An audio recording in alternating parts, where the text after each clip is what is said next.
When I first came to live in England, I would say I'm Chinese because I'm so used to saying that. In Singapore, I say I'm Chinese.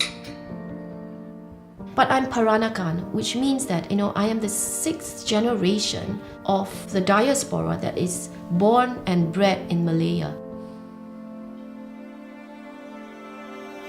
I love what I'm doing. I'm very passionate about passing on stories, especially stories that come from my culture, about the people like me who've carried on our heritage to different parts of the world. So I think a lot of my stories are about finding voices. It's an unconscious journey for me as a writer, an unconscious exploration of finding who we are. As a child, I always wondered what freedom was. I wanted to know what it's like to explore the world outside of Singapore. Freedom as a concept is very important to me. How I came about writing this House of Little Sisters was because I was very curious about this very codependent relationship between the domestic helper and the family. And I happened to chance upon these reports of how the British government tried to help free Chinese girls from slavery. I just felt that the story needed to be told. In this book, food comes into play a lot. What brings me and my friends together is always food.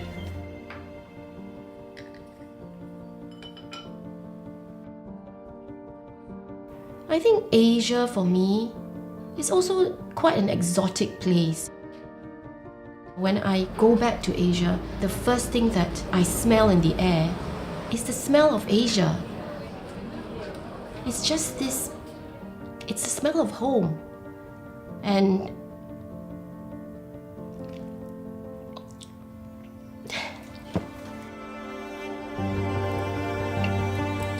I do wonder where home is a lot of the times.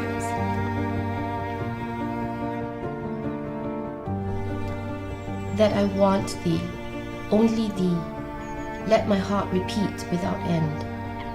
All desires that distract me day and night are false and empty to the core.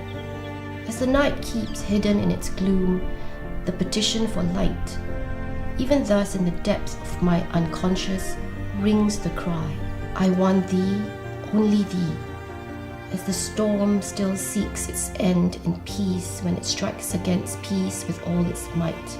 Even thus my rebellion strikes against thy love, and still its cry is, I want thee and only thee. By Rabindranath Tagore. The poems are about love, a higher love, and it's addressed actually to someone we love. It's that deep love. When I'm asked, who do you write for? My answer, hand on heart, is always for my children. All the books that I've written, they've been dedicated to them. My children and my husband are very supportive of what I do. We all have our own stories to write, but I would like to be an author who allows the possibility of these stories to be narrated, these stories to be told. I'm Eva Wong Nava, children's book author.